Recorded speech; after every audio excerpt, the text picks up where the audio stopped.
Hello dear student, टेट्स planet पर एक बार फिर से आप सभी का स्वागत है। आज हम फिर लेके आए हैं आपके लिए हिंदी पेडागोजी की सेकंड क्लास। फर्स्ट क्लास हम पहले चैनल पर अपलोड कर चुके हैं, जिसमें हमने बात की थी भाषा सीखना एवं ग्रहणशीलता के ऊपर, और उसकी अगली टॉपिक जो था भाषा शिक्षण के सिद्धांत। आज हम उसके बारे में बात करेंगे। तो आज का जो हमारा टॉपिक है वो है भाषा शिक्षण का सिद्धांत। भाषा शिक्षण के सिद्धांत के बारे में हम बात करेंगे आज। और ये जो हमारी सेकंड क्लास है हिंदी की पेडागोजी की, हिंदी पेडागोजी की आज हमारी सेकंड क्लास है, जिसमें हम बात कर रहे हैं भाषा शिक्षण के सिद्धांत के ऊपर। तो हम सबसे पहले बात करते हैं भाषा शिक्षण के सिद्धांत में। सबसे पहला जो सिद्धांत होता है वो होता है क्रियाशीलता का सिद्धांत। क्रियाशीलता का सिद्धांत सबसे पहला सिद्धांत है, जिसमें हम देखते हैं कि बच्चा क्या होता है, एक्टिव होता है। बच्चा क्या होता है, यहाँ पर सक्रिय होता है, और सक्रिय होकर यहाँ पर बच्चा किसी भी चीज को सीखता है। क्रियाशीलता की सिद्धांत की बात करें तो बच्चा किसी भी कार्य को करने में खुद आनंद लेता है। मतलब बच्चा अगर किसी कार्य को कर रहा है और अगर वो किसी कार्य को खुद से कर रहा है तो बच्चों को खुद से करने में क्या आता है, बहुत ज्यादा आनंद आता है। मतलब बच्चा यहाँ पर क्रियाशील बना रहता है। हम बात करें क्रियाशीलता के सिद्धांत में तो हम देखते हैं कि यहाँ पर बच्चे का क्या होना चाहिए, कंटिन्यू एक्टिव होना चाहिए। बच्चा यहाँ पर सक्रिय रूप से शिक्षण कार्य में भाग लेना चाहिए। तो इसके लिए क्या करना चाहिए, इसके लिए एक शिक्षक को सबसे पहले ये बात ध्यान रखना चाहिए कि अगर बच्चा किसी भी प्रकार से शिक्षण कार्य कर रहा है या फिर कोई शिक्षक किसी क्लास में शिक्षण कार्य करता है तो वो क्या करता है, बच्चे को किसी भी चीज को क्या करता है, बोलने के लिए बोलता है। मतलब बच्चा किसी कार्य को यहाँ पर क्या करता है, या फिर मान के चलिए कि हम बोल सकते हैं कि यहाँ पर बच्चा किसी भी कार्य को क्या कर रहा है, लिख रहा है। मतलब टीचर क्लास में खड़ा होकर बच्चों को किसी भी कार्य को लिखने के लिए बोल रहा है या किसी भी कार्य को मौखिक रूप से बोल रहा है, तो बच्चा यहाँ पर क्या होता है, पूरी तरीके से एक्टिव होता है। मतलब वो पूरी तरीके से क्रियाशील होता है। मतलब यहाँ पर बच्चा क्रियाशील होकर क्या कर सकता है, सीख सकता है। तो ये बहुत जरूरी सिद्धांत है। शिक्षण की दृष्टि से देखें तो यहाँ पर बच्चा क्या होना चाहिए, क्रियाशील होना चाहिए।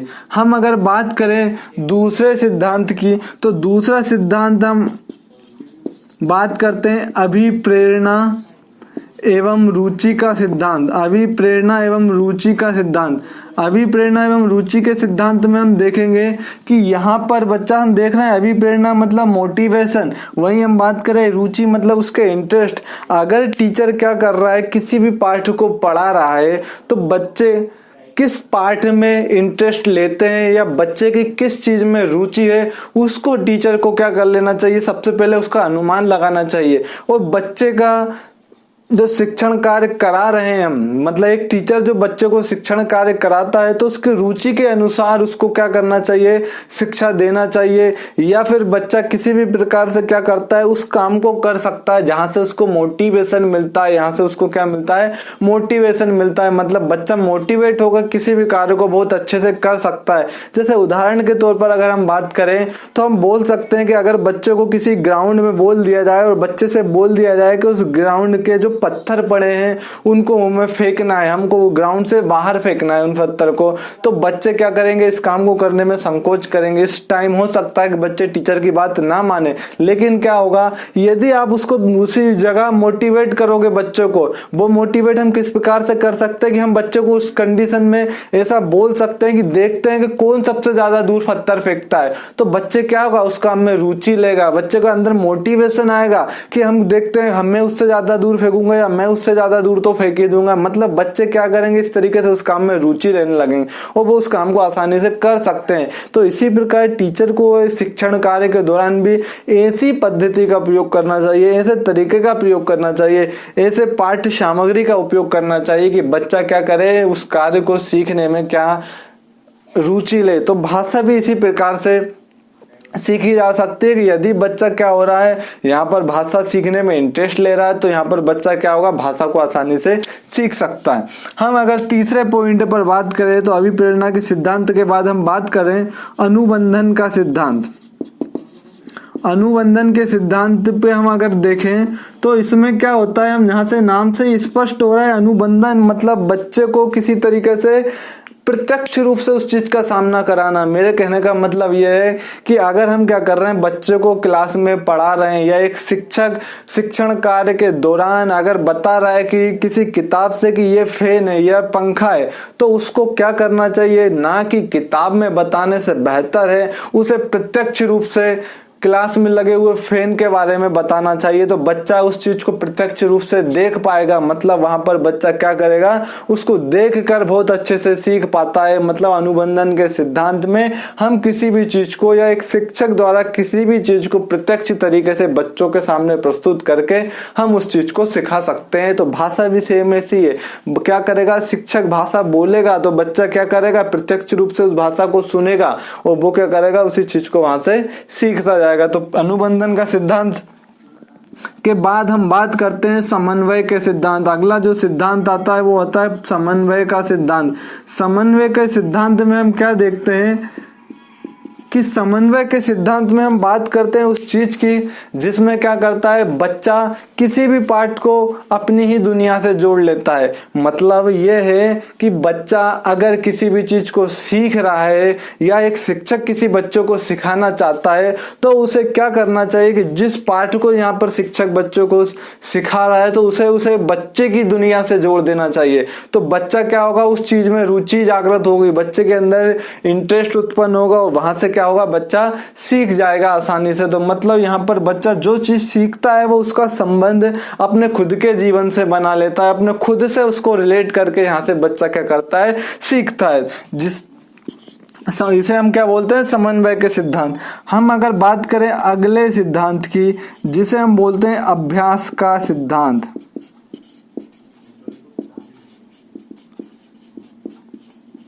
हम बात करें अभ्यास के सिद्धांत, तो अभ्यास को लेकर थॉर्नडाइक ने भी अपने अधिगम से जो नियम दिए थे उन्होंने बताया था कि बच्चा क्या करता है, अगर किसी चीज का या किसी भाषा का क्या कर रहा है, बार बार उपयोग कर रहा है तो वो भाषा को सीख जाएगा। लेकिन यदि बच्चा बहुत दिनों तक किसी शब्द का उपयोग नहीं करता या किसी चीज को बोलता ही नहीं है, उसके दिमाग में बार बार उस शब्द को नहीं लाता है, तो बच्चा क्या करता है, यहाँ से बच्चा उस चीज को भूलने लगता है। तो अभ्यास से होता क्या है कि अगर बच्चा लगातार किसी पाठ का अभ्यास कर रहा है तो वहां से बच्चा उस चीज को बहुत बेहतर तरीके से सीख जाता है और बच्चे के दिमाग में एक हमेशा के लिए वो बात पूरी तरीके से अच्छे से सेट हो जाती है। तो यहाँ तक उम्मीद है कि अभ्यास सीखने में किस प्रकार मदद कर सकता है। तो भाषा को भी लेकर हम इस बात को ये बोल सकते हैं कि बच्चा जितने बार नए नए शब्दों का प्रयोग करेगा या फिर बच्चा एक ही शब्द का जितनी ज्यादा बार प्रयोग करेगा तो बच्चा क्या होगा, यहाँ से भाषा बहुत जल्दी सीख जाएगा। अब हम बात करते हैं छठा बोलचाल का सिद्धांत। अब हम अगले सिद्धांत को देखते हैं जिसमें हम बात करेंगे बोलचाल के सिद्धांत के बारे में।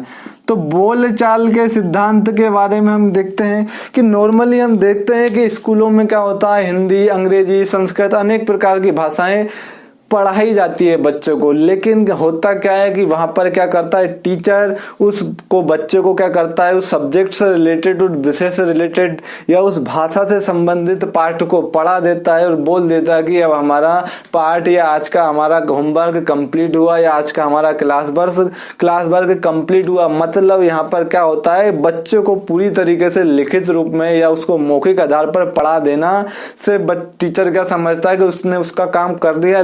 लेकिन यहाँ पर ये पूरी तरीके से गलत है। एक शिक्षक को चाहिए कि वो जिस चीज को पढ़ा रहा है, मतलब जिस भाषा को पढ़ा रहा है, उसको लिखाने के साथ साथ उसको कक्षा में एक ऐसा माहौल बनाना चाहिए बच्चों के बीच में कि बच्चा सीखी हुई बात को दोहरा सके, मतलब अपने बोलचाल में ला सके। अगर बच्चा उस भाषा को सीख रहा है तो वो क्या करेगा, सबसे सही कि बच्चा जितनी ज्यादा उस बात को बोलेगा, जितने ज्यादा अपने बोलचाल के प्रयोग में लाएगा, वहां से बच्चा एक बेहतर तरीके से भाषा को अच्छी तरीके से सीख सकता है। तो बोलचाल का सिद्धांत भी भाषा शिक्षण या भाषा सिखाने के लिए बहुत ज्यादा उपयुक्त माना जाता है। अब हम बात करते हैं अगले सिद्धांत की, जिसे हम बोलते हैं अनुकरण के सिद्धांत। अनुकरण के सिद्धांत। अनुकरण के सिद्धांत में हम बात करेंगे अनुकरण का। देखो, अनुकरण का एक हम नॉर्मली मतलब निकाले तो अनुकरण का जो एक मतलब निकल के आता है वो होता है स्पष्ट की नकल करना।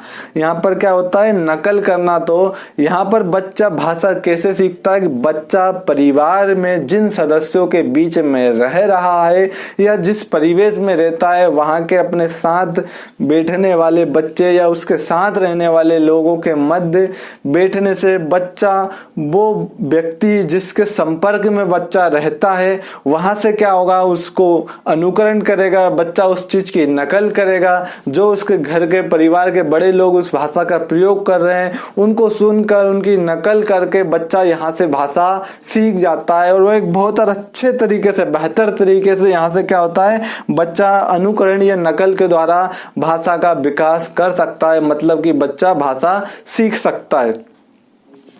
अब हम इसके कुछ और सिद्धांत के बारे में बात करेंगे। तो इसका जो अगला सिद्धांत है, हमने कितने 7 सिद्धांत देख लिए थे। अब हम 8वें सिद्धांत पर चलते हैं। तो वो होता है विविधता का सिद्धांत। अगला सिद्धांत क्या है, विविधता का सिद्धांत।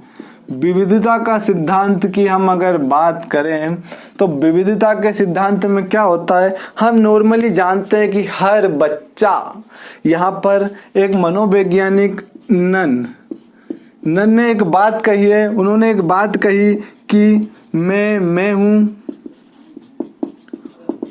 और तुम सदा तुम हो, तुम सदा तुम हो। यहाँ पर एक नन जो भाषा शास्त्री थे या एक मनोवैज्ञानिक थे, उन्होंने बात कही है कि मैं हूं और तुम सदा तुम हो। इस प्रकार से ये बाद में उन्होंने क्या दर्शाना चाहा, ये बात से ये अभिप्राय निकालते हैं कि हर बच्चा एक अलग अलग तरीके का होता है। मेरे कहने का मतलब ये है कि हर एक बच्चा हर एक दूसरे बच्चे से क्या होता है, अलग होता है। उसकी शारीरिक और बौद्धिक क्षमताएं, हम बात करें उसकी मानसिक क्षमताएं, हम बात करें उसकी मनोवृत्ति, हम बात करें उसकी सोचने समझने की क्षमताएं, उसकी प्रवृत्ति, सब में अंतर पाया जाता है। और इसी आधार पर हम कह सकते हैं कि बच्चे की भाषा में भी विभिन्नता पाई जाती है। मतलब बच्चे की जो भाषा समझने की क्षमता होती है या भाषा सीखने की क्षमता होती है वो भी अलग अलग होती है। इसीलिए बच्चे को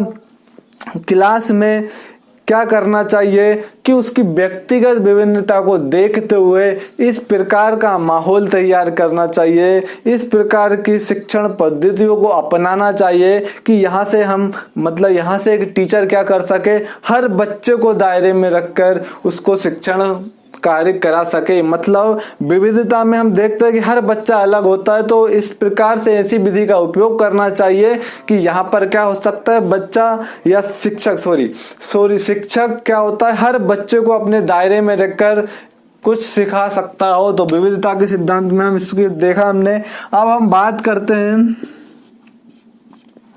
अगले टॉपिक पर, या इसका अगला जो सिद्धांत है उसमें हम बात करेंगे शिक्षण सूत्रों का सिद्धांत। शिक्षण सूत्रों का सिद्धांत।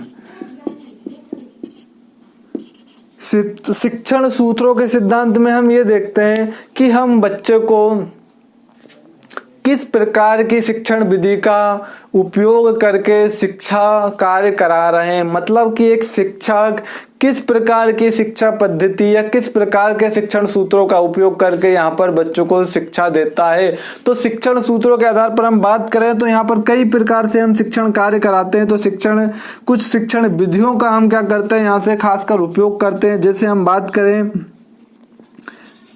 अंश से पूर्ण की ओर, इस शिक्षण विधि के आधार पर भी यहाँ पर हम बच्चों को शिक्षा देते हैं अंश से पूर्ण की ओर। हम बात करें ज्ञात से अज्ञात की ओर, ज्ञात से अज्ञात की ओर। हम बात करें अज्ञात से ज्ञात की ओर। इस प्रकार की शिक्षण विधियों का उपयोग करके हम क्या करते हैं, बच्चों को शिक्षक या एक शिक्षक बच्चों को शिक्षण कार्य कराने में सफल हो सकता है। अब हम अगले सिद्धांत पर आते हैं। अगले सिद्धांत में हम देखेंगे कि किस सिद्धांत पर हम बात करते हैं। हमने अभी तक 9 सिद्धांत के बारे में देखा। अब हम अगले सिद्धांत की बात करेंगे। तो अगले सिद्धांत की हम बात करेंगे चयन के सिद्धांत।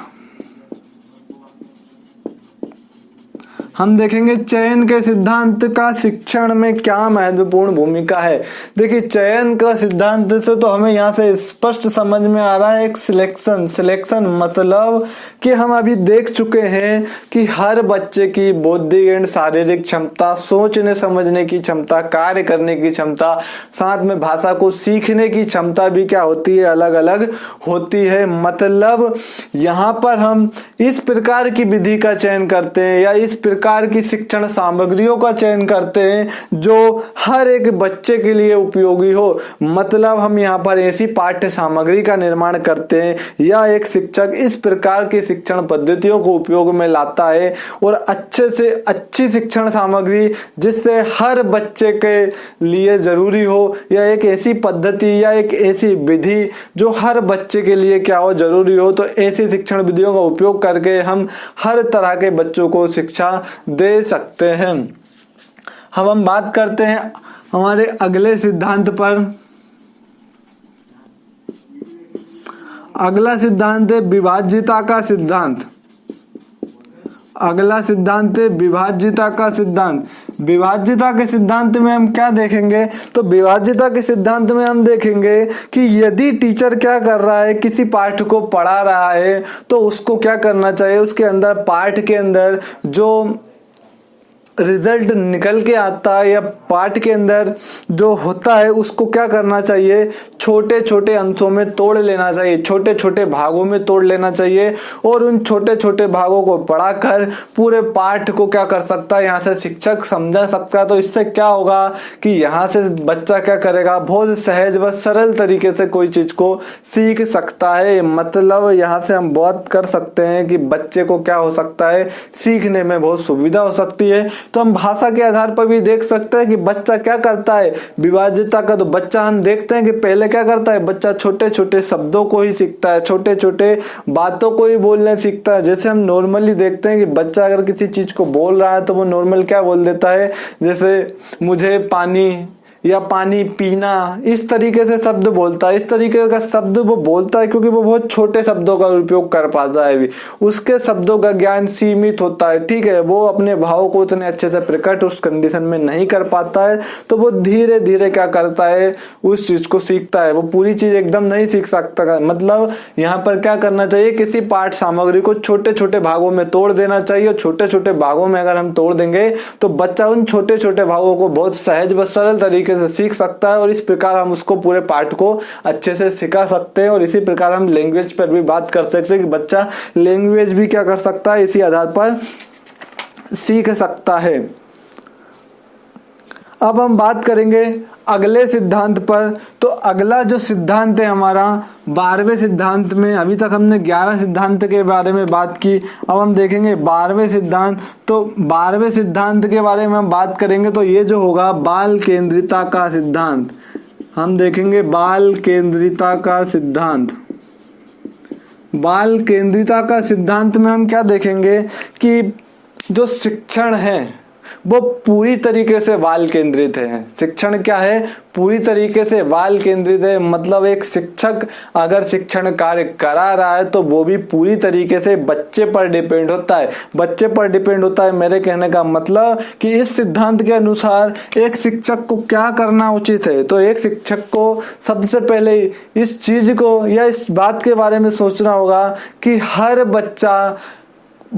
मतलब हर बच्चे पे एक शिक्षक ध्यान केंद्रित कर सके, क्योंकि हर बच्चे का सीखने की क्षमता, हर बच्चे की किसी बात को समझने की क्षमता अलग अलग होती है। हर बच्चे का मानसिक और शारीरिक विकास अलग अलग होता है। मतलब उनकी जो मानसिक क्षमताएं होती है वो भी अलग अलग होती है। तो यहाँ पर बच्चा एक ही तरीके से, या हम जैसे हर बच्चे को सिखा रहे हैं वैसे हर एक दूसरा बच्चा जो कहीं ना कहीं मानसिक रूप से थोड़ा सा पिछड़ रहा हो तो हम उसको हर बच्चे के साथ रहकर नहीं सिखा सकते। हर बच्चे के आधार पर या हर बच्चों को जिस तरीके से जिस विधि का उपयोग करके सिखा रहे हैं हम उसी आधार पर उस मानसिक रूप से पिछड़े हुए बच्चों को हम नहीं सिखा सकते हैं। तो कहने का मतलब ये है कि हर बच्चे पर यहाँ पर शिक्षक को ध्यान देना चाहिए, हर बच्चे पर ध्यान केंद्रित करके यहाँ पर हम शिक्षण कार्य कर सकते हैं। तो इस प्रकार हम एक शिक्षण को क्या कर सकते हैं, पूरी तरीके से प्रभावी बना सकते हैं, इफेक्टिव बना सकते हैं,